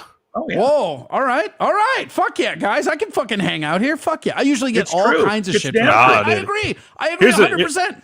Here's the deal. Angle, his whole career was just great. It really was. Wherever he was doing, it was great. But, dude, he did some really great shit in TNA because he was really the star there. Where, in WWE, he was sharing it with some of the biggest names in the industry. Right. Over there, he was TNA. Top all dog. He had to do was bury Jeff Jarrett on every fucking weekly pay-per-view. And then Jeff Jarrett just stole his wife, so. Right, exactly. Yeah. All right, go ahead. That's pathetic. That's fucking pathetic. Like, if you lose your wife to, like, Jeff Jarrett, you should fucking honky-tonk fuck Chris Jericho looking motherfuck. Like, that's sad. It's like if Jericho and the Honky Tonk Man fucked, but then they vacuumed out most of the talent. That's Jeff Jarrett. He's like a talent abortion. Hey, he did come up with one of my favorite terms though, slap nuts. Oh, jeez. The one time I met that guy, he was a dickhead. I won't lie. Oh, he looks like a dickhead. He's a total fucking cocksucker, and you can tell. He thought his shit didn't stink. He was super just nose in the air. But the same night, and it was a TNA house show, and they were at the bar I worked at. We did their official after party, so they all came. So he was a dick, and it was like, dude, you weren't even that good. Like, fuck off. And then Angle was like completely just out of his mind, but he was awesome. He was just drugged out. Dude, I got an update to my Mount Rushmore, Russell. Are you ready? All right. Okay, so first we have Cactus Jack, right? Yes. Then we have Mankind, right? Uh-huh. Then we have Dude Love, right? Yeah. Then we have Saka. Yeah, I agree. All right. I agree. All of them. There it is. Every single face and the hand. Every single goddamn face of that man. Honorable mention to Shawn Michaels, I guess, and Undertaker. Honorable mention the tiny hat, Kurt Angle. You could just put their initials on the bottom somewhere. I was thinking they'd be on the other end, so like it would just be butts, and then like it'd be Shawn Michaels and his little like ass chaps. That, or they're just they're unfinished and they're by Crazy Horse, just resting on China's biceps. Oh, that's awesome. Yeah, man, I'm excited to see how this is all going to play out, though, man. Like, Kane. I feel like Kane isn't even on his own Mount Rushmore. Dude, I just seen something about how he apparently just tracked a best bouncer. Do any of you guys have Disney Plus? I don't anymore. Dude, the Big Show is surprisingly fun. I saw it on Netflix when it was still on Netflix. Pretty fun. Like, it's dumb. It's a dumb sitcom, but it's pretty fun. Yeah, it wasn't awful. What was it? They go on I went in there drunk one night, like, oh, this should be a total fucking fuck fest, and it just like I'm like, oh, that ended up being okay. I'm mad. Yeah, he was in a movie. I don't know how long ago. I mean, it was long enough that I took my kids to it, and I thought, holy shit. But it's about him being some big doofus, and I don't remember what he became. It was Knucklehead, right? It was the WWE one they made. Yeah. When are you guys going to just Twitch? I want to give you guys bits. So the goal, go ahead. Oh, the goal is that we do a watch party for one of the nights of Mania. At least one night of WrestleMania. And that'll be our kickoff on Twitch. You better watch out. I think they go nuts about that shit sometimes. Who? Twitch. Like they take down shit like that if you're we can watch it and not show it. You could also put it in the Discord if you knew somebody with a Discord. Well, that's by the time we get to that, I think somebody's going to help me with the Discord. Well, I think somebody in question already has a Discord that you have admin rights and you're open season to do whatever. There's, in fact, even a room called Cinema, which is for screening. Didn't even know that. Way to go, JR. Shut up. I actually like this, Big Ace, because I have literally been trying to pull that fucking walking ponytail with teeth over to fucking Twitch for like a year. You guys are like so good at what you do. And the reality is that when it comes to wrestling, most people covering wrestling fucking suck. Because they're fanboys that aren't articulate and they don't really know what they're talking about. So they'll just be like, no, actually, John Cena's the best ever. Like, no. Like, you guys actually know the insides and outs, and you're both very entertaining. And this is something that, fuck StreamYard, you need to get on Twitch exclusively, because that's what they like to do. You go on Twitch exclusively, and then you pop the day after, you pop the copies on YouTube and Rumble, and you monetize it. You guys are good enough to make a bunch of money off this, but it will never happen with StreamYard. StreamYard, it violates all the terms of services because you're broadcasting unifiedly across everything. But the other thing, and this is where it fucking kills you, it delays your chat to the point where you can't interact with your audience. I mean, I'm sitting here in Twitch, I'm watching the comments come into the Twitch room, and then I'm watching 5 minutes later, they pop up in your little diddly fucking StreamYard bullshit where it's like, oh, cool. Thank you for this. Yeah, D Live. I was on Trovo today. I mean, I'm trying all these ones out. I'm going to fucking spread myself. Like, check it out. I'm a fat guy, but I aim to spread myself thin. Yeah. How's Trovo? So I only did it once just today. It's interesting. The infrastructure of it seems better, which is not hard. D Live kind of sucks. Twitch is still the best. Trovo is okay. The one that I'm really curious about is called Library, which runs off Odyssey. And that whole thing is actually, they're building their own block and chain for decentralization. So nobody will be in charge, so they won't be able to censor. Huh. Nice. So that's the big thing, because the big problem coming, I mean, you guys are fine because you guys are like wholesome people, but if you're a fucking absolute fucking dick shepherd like I am, where you're saying all kinds of shit that people get mad about, you got to watch it, because deplatforming is a thing. Like, you say anything that's not the leftmost comment and they will fucking, like, I had somebody call me like a radical Republican. I'm like, I'm a libertarian. I just think all of you suck. And they're like, oh, hate speech. Like, fucking whatever, dude. Wrap yourself in a Gadsden flag and kill yourself. Nobody cares, bro. I won't tread on you, but it sounds like you need to tread on yourself, you piece of trash. All right. It's been like, what, the last 3 or 4 months, we've really been like, that's where the talk really picked up of like, why are we doing the YouTube shit and stuff? Let's just do Twitch. Well, the thing is with YouTube is you can do it. What you do with YouTube, this is like this is the method that I would suggest to you, like, wholeheartedly. You do Twitch, right? You do your stream. Twitch's TOS only needs a day of exclusivity. So after that 24 hours, you take your recording and then you throw that up on YouTube. So yes, you won't be able to interact with them there, but what you will be able to do is promote them to come to Twitch to watch your show.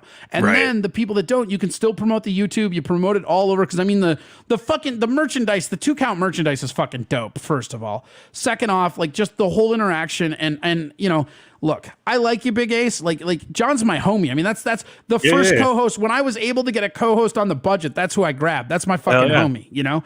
And I know that you guys can nail this, but like, and I apologize for coming at you so rapid fire, but this is something I have been screaming at John about for like a fucking year.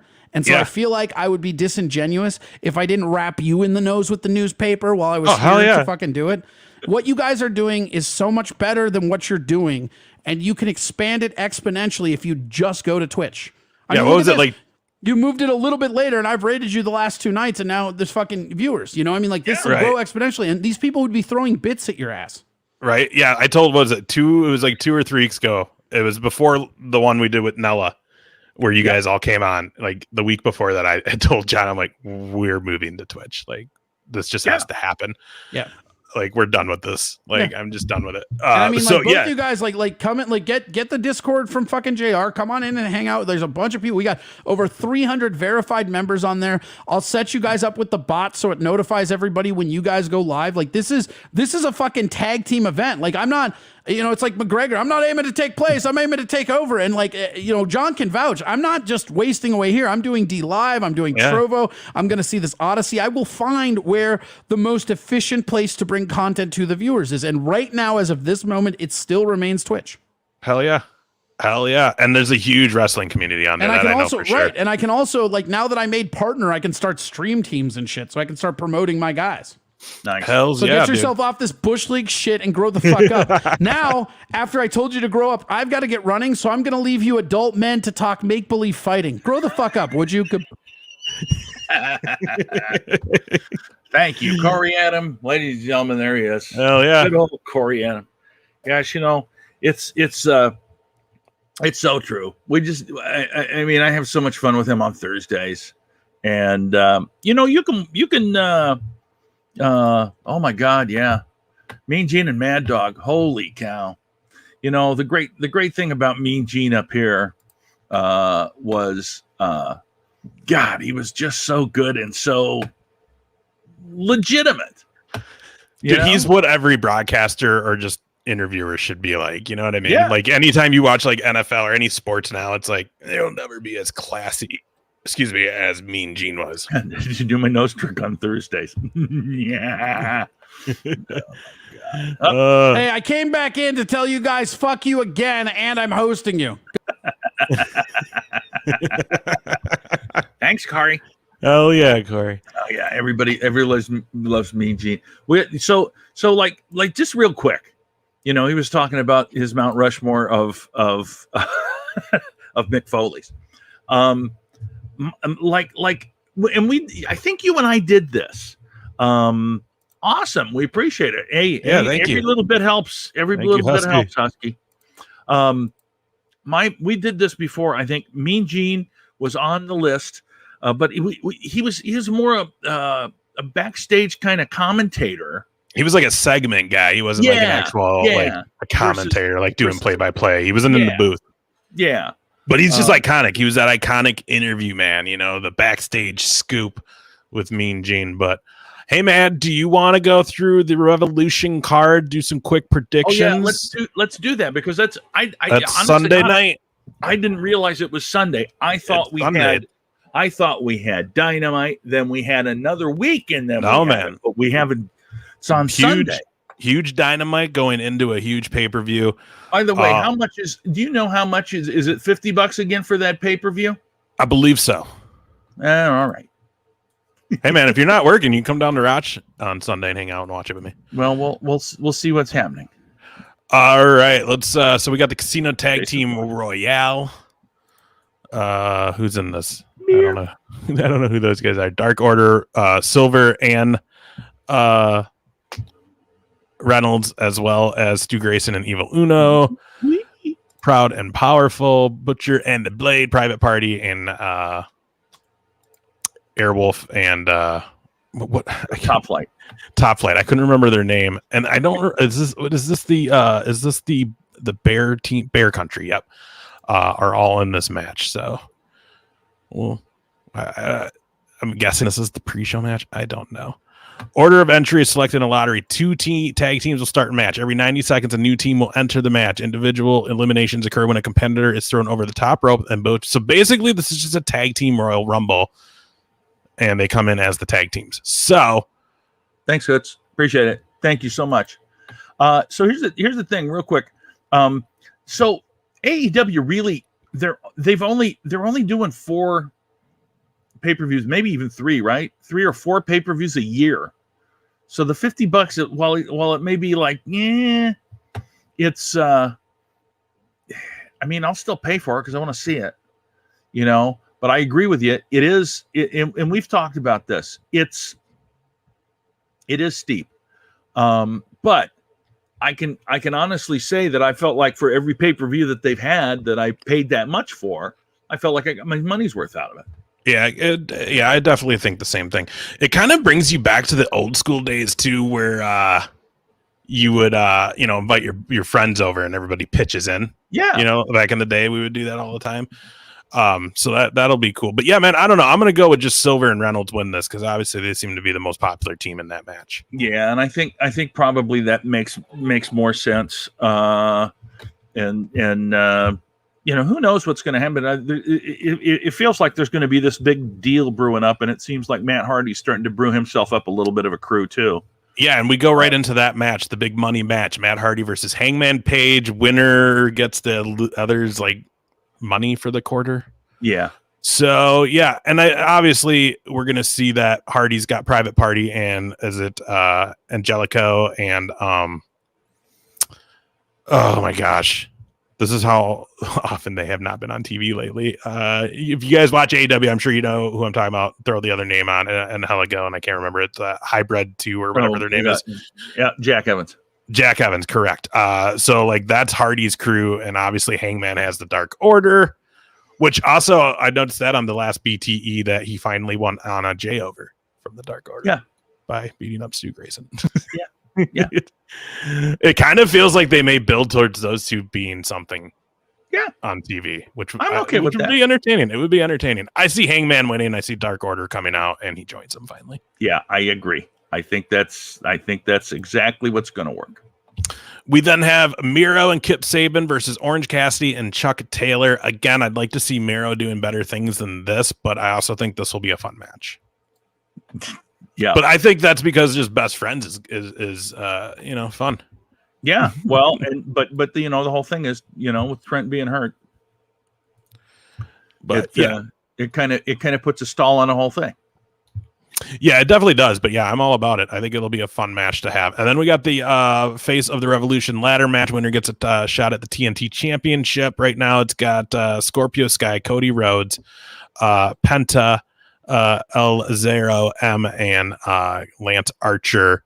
Tomorrow night we have dude from the Acclaim, the one who raps. I can't remember his name either. Oh, yeah, not a huge fan of the Acclaim. And 10 are going to have a match on Dynamite tonight, and the winner of that will be inserted into this match. I mean, 10's going to win, right? They're going to put the Dark Order in the match. I just feel like that's kind of what's going to happen. Yeah. And by the way, just Jason, it's 6 to 12 months out of in-ring. I think they're still going to be able to have her do backstage stuff and bits. I hope so, because like I said, it'd be fun to see like her and Hangman have a little something while they have him hopefully join the Dark Order. I don't know who's going to win this match, dude. I really don't. Like we just talked about, like what is Cody going to be in all this? You know what I mean? As far as like the Shaq match, and then just right away Sundays in this ladder match. So who knows? And then the other thing too is like, so here's the other thing, because he was feuding with somebody else shortly before Shaq, who wasn't, and that didn't pay off yet. I don't remember who was he feuding with. Was he feuding with Kingston's group? I honestly don't remember. I don't either. Who gives a shit? Anyways, who gives a shit? Yeah, we need the flippies, right? More flips. I don't know who's going to win this. I'd like to see like Scorpio Sky take it, just because I feel like that guy should start getting his push now. So again, too, we have the winner of the women's tournament is going to face Shida at the thing. So it's going to be either Thunder Rosa or Nyla Rose. Well, Thunder Rosa lost. Oh, she lost. So it's Nyla Rose again. So it's but who's she going against from the Japanese side? I think that match is that's tomorrow, and then the winner of that match will then face Shida. I was surprised. I really thought Riho would maybe make it further in that, and then when she didn't, I really thought we'd see maybe Thunder Rosa go the whole way. But I'm right. Nothing against Nyla Rose, but it's just like, how many title shots has she had, and they've never pulled the trigger on it, or they did for a little bit, but I don't need to see her and Shida again. Like we've been there. Yeah, we've been there. Let's see something else, guys. You got lots of ladies over there. Maybe Red Velvet. She needs something to do after this match tomorrow night. Put her in the title picture. Why not? AEW World Tag Team Champion match. The Young Bucks, Chris Jericho, MJF. What's gonna happen? Okay, yeah. So Ryo Mizunami won on Monday. She'll face Nia Rose. I don't know. It just seems weird, man. They got so many talent, and like I kind of felt like that tournament just was weird. It was cool though. It was cool just to see the matches, but it's cool. But it just seems like they sort of threw them all in a bag, and just, again, it just feels like they're not sure what to do with this women division. It feels they like want to have it, but they're not putting a lot of effort into it. Doesn't seem like to me. Yeah, I don't know, but hopefully we'll see some cool things happen. But we got this match. I don't know. This match is interesting because you got MJF involved, which I feel like we still have the whole Sammy Guevara wild card. Mm-hmm. But then you got the Young Bucks, which obviously there's something's going to brew between them and Gallows and Anderson. Mm-hmm.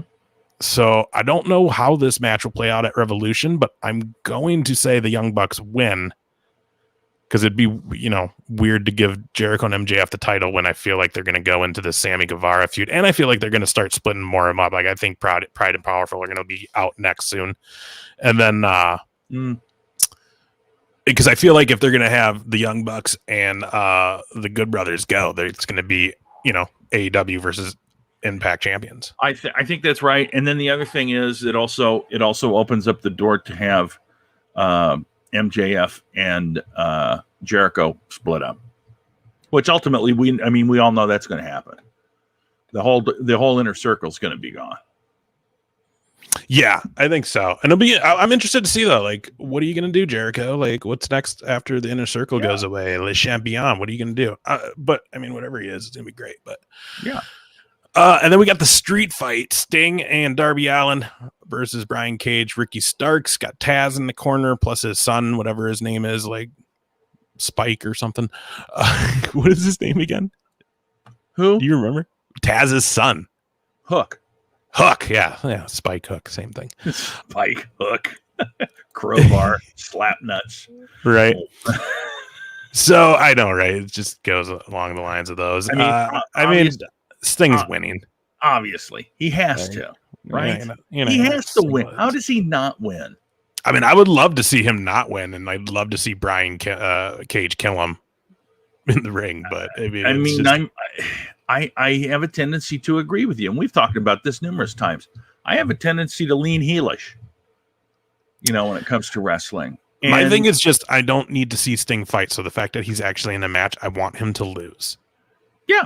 Just because, like Corey said, I'm all for him being in AEW and being a personality and involved in storylines and stuff, but like he does not need to wrestle. I'm done and over. It's just It was cool when he came back to WWE because he had been gone so long, but I think part of the thrill of that whole thing was the fact that it was the one guy you never thought you'd see in WWE came to WWE.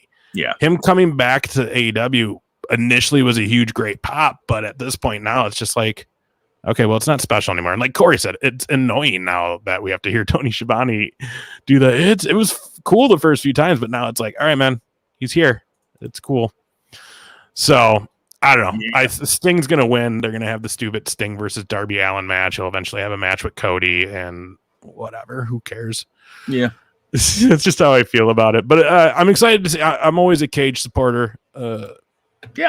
Quite the gentleman. I love that dude. So anytime he's on the screen, I'm going to support. So, and then we got our title match, AEW World Champion Kenny Omega with Don Callis versus Jon Moxley. This is the AEW World Championship exploding barbed wire death match.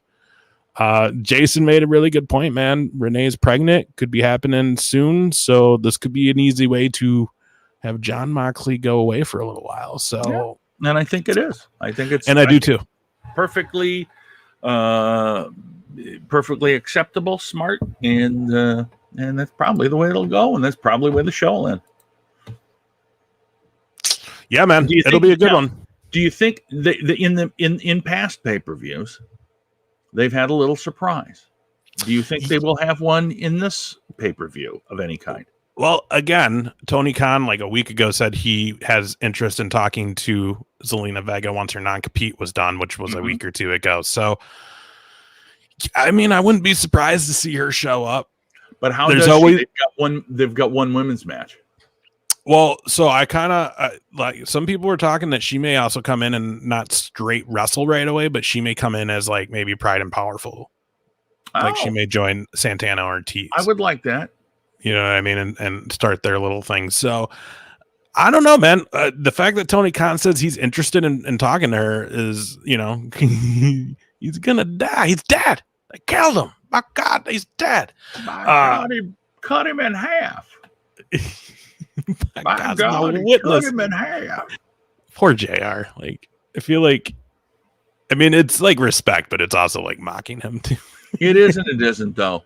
The thing is, the guy's just an icon, and dude, Sammy Guevara does a thing on his vlogs now where he has like someone do a really, and I don't know, it's weird. It's like a JR impersonation, but it's not like it's different, and it's just to me, it's like I don't know. Are you making fun of him, or like is he cool? I don't understand what's happening. I'm sure I would assume that he would. But I will tell you this: if you watch the Sammy Guevara vlogs, one thing you might be interested in is the fact that they've actually made a match for QT Marshall and Fuego del Sol, and like the build to it's actually been like good if you watch the vlogs, because like the whole thing is like it started with like how what's his name, El Fuego. Is that his name? El Fuego or whatever.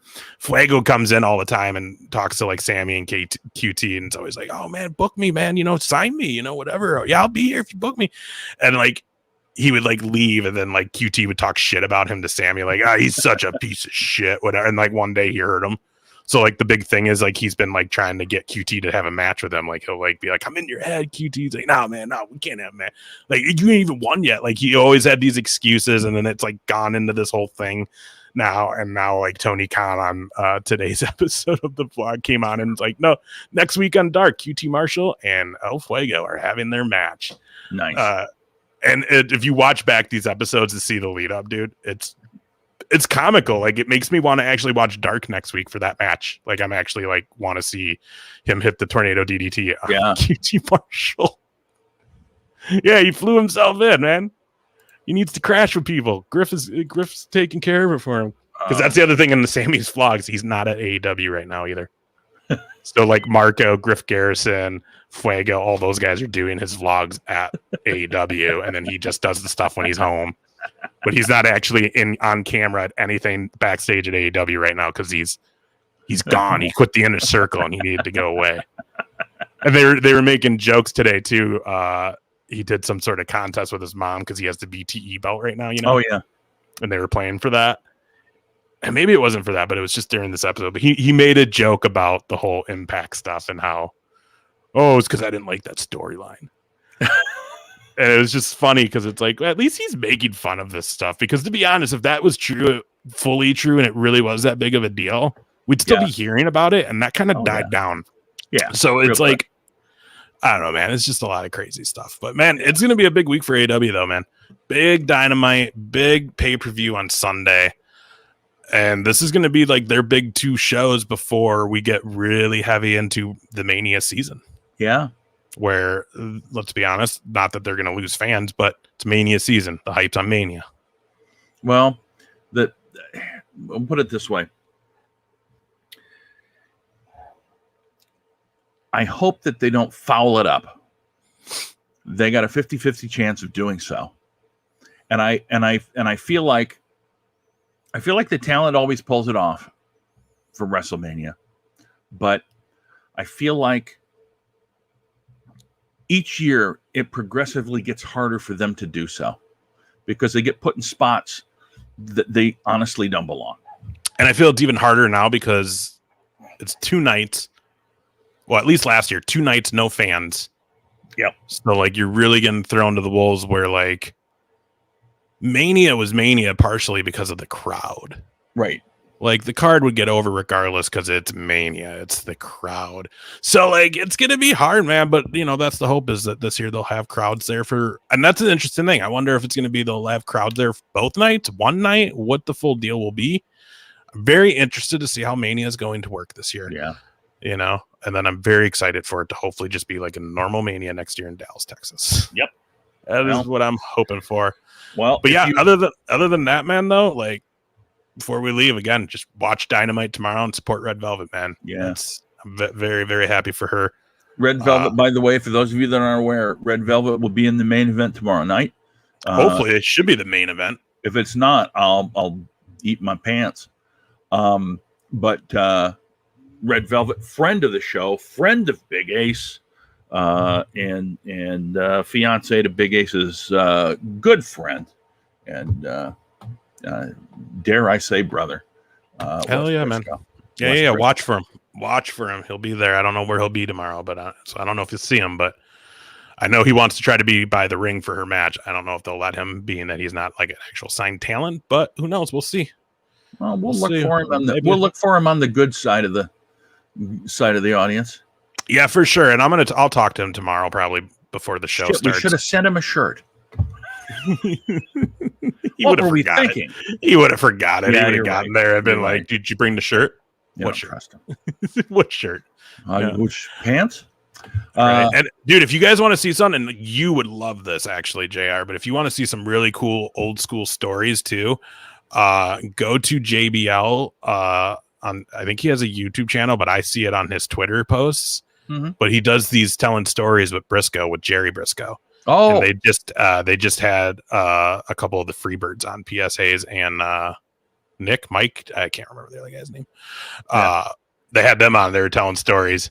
They were telling a story about PSAs and Briscoe being in a car and Briscoe running over one of the Freebirds.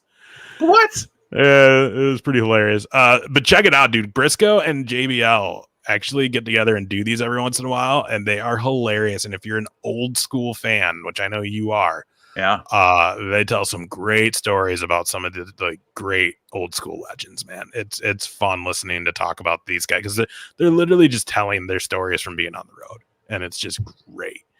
And JBL, like, he was in it with those guys, but he's also like, those are guys who taught him and stuff too. Right. Because he's kind of caught in the end of their generation coming into the new. So like, it's funny to see him react to sometimes to these stories that these guys are like, he was marking out a little bit, but it's cool, man. Watch it. Check it out. It's just, if you're an old school wrestling fan, it's cool stuff to hear these guys talk about it. Absolutely. All right. And do you guys have a show? Well, no, because he's down at right. No show this week for the Briscoe and Big A show. Wes is down there with Red Velvet for the big match tomorrow night. So next week we'll bring you another show on Thursday, and gonna have a whole recap of his time down there at AEW, being down there with her, the match, people he's seen, stuff. I talked to him today. He was already chatting up with Jerry Lynn today. They were hanging out over there, I guess, at the hotel. A couple other names, some old school classic names. I don't want to spoil any secrets in case they may be making appearances this week, tomorrow, or I don't know. But there's a couple old schoolers that were, he said that he saw today that he was talking to that, again, I don't know if that means they're going to be on Dynamite or if they're just there or whatever. But would they be people that would be expected to be there or kind of surprises? So, like, for example, I'll tell you what. One is just a super old school figure. Okay. No real super reason, but strong WCW ties with some of the other legends that are there, like old school legends. And then the other guy's already been on Dynamite a couple times for some special appearances, but I heard he was there. Okay. Not necessarily to be on TV, I guess. I don't know. So for example, it could be somebody along the lines of, because he was there for the dog collar match between Brody and Cody, Greg Valentine. Stuff like that, yeah. Mm-hmm. Awesome. That to me, that always adds to the flavor of what they're doing. Yeah, one of them would be a guy that I could see them doing that to, and then the other one though could be someone that could potentially be used on screen, not in ring wrestling, but yeah. So again, I next Tuesday when this is all said and done, we can talk about it, and I can be like, yeah that's who I was talking about. But yeah, if they showed up or if they didn't. Right, exactly. But yeah, we're going to talk about all of that. Eventually, we'll probably have Red on again and talk about that too. I think they were making a little bit of a vlog of this trip too, so maybe that will be something in a couple weeks to see on our Briscoe and Big A show YouTube. Otherwise, my Vegas vlog is still up. Our last show is up from last week. Check that out. But yeah, we'll be back next week, and then also we're going to be working on some guest shows. We got a couple guests that we're working on lining up. So awesome, sounds great. Let's see. What do I got going up? Nothing. And I mean, literally nothing. De-icing them planes before the sun does it. Nope, dude. I just looked at the Ebenezer Scrooge. No, Eddie. Is that Ed Bunny? No. I think I know what he means. Anyway, you may be wrong. You may be right, Jason. He can't give it away. I just don't want to say anything that I shouldn't say. I don't want to get anybody. You can seriously, you would fuck up the whole show. Well, here's the other thing too. I get a little bit nervous. So, not saying that they're watching us right now, but there's the chance that they may listen to some stuff because of me being involved. Because if you guys listen to the AEW Unrestricted, it came out last week with Tony Schiavone and Aubrey Edwards. They mentioned us. They didn't mention us. No, but some of the questions and things they asked Red Velvet were things that she only talked about on our last Briscoe and Big A show that she was on with us. Very so nice. Like obviously we know like Shivani and Aubrey must have watched that interview to get ready for their interview with her. Yeah, because there was they actually talk about Wes in that interview, and talk about Jerry, and then talk about meeting and all that stuff.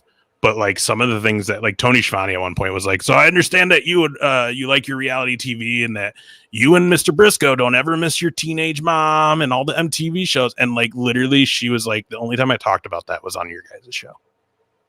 She's like, I've never talked about that backstage. Well, that's good.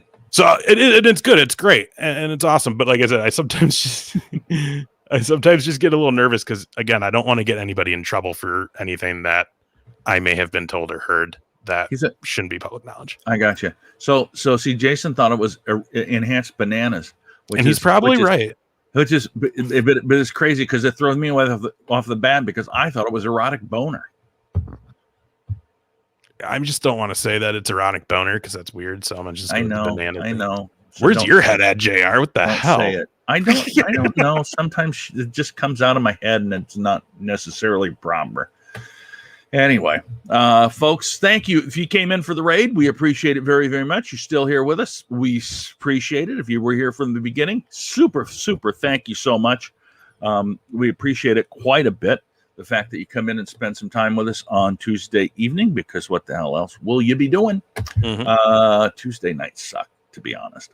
But we will be back next week. Engelbert Banana. Oh, yeah, that's right. He's also known as the Peeler.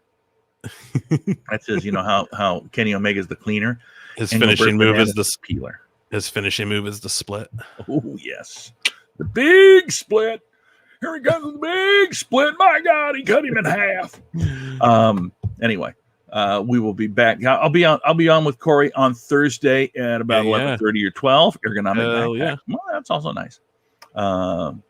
Easy. No. Anyway, Enormous Butt. There you go. Enormous Butt will be on AEW Dynamite. Rikishi. Jesse, we always appreciate it. Jesse, thanks, brother. We figured it out. It's Rikishi. Hell yeah, man. God. Hell Sweet yeah. God. Sweet God. Anyway. Take her easy, guys. All right. And Jason, you'll have to come by that Twitch show when we get that going, bro. Yeah. We'll keep you. Those of you who've been watching on other platforms, we'll keep you informed when we move over to Twitch. We'll let you know exactly how to get over there, all that kind of good stuff.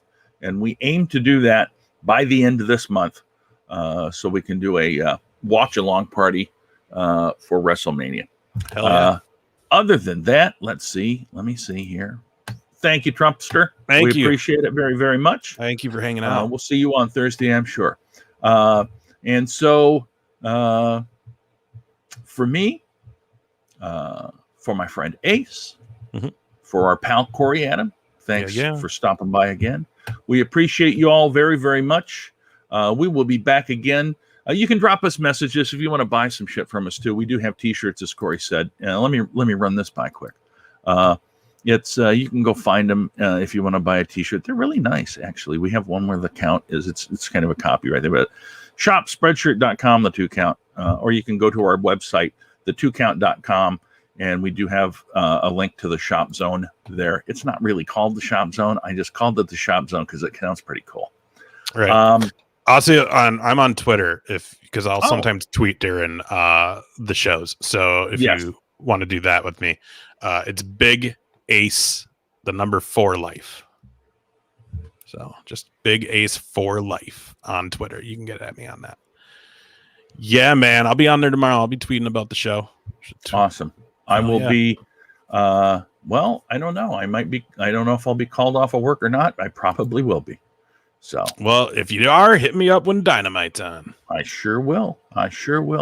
All right, folks. Guys. Thank you. Thanks everybody. so much. Take care of yourselves, and we will see you next week at 8:00. Hell yeah. Bye-bye.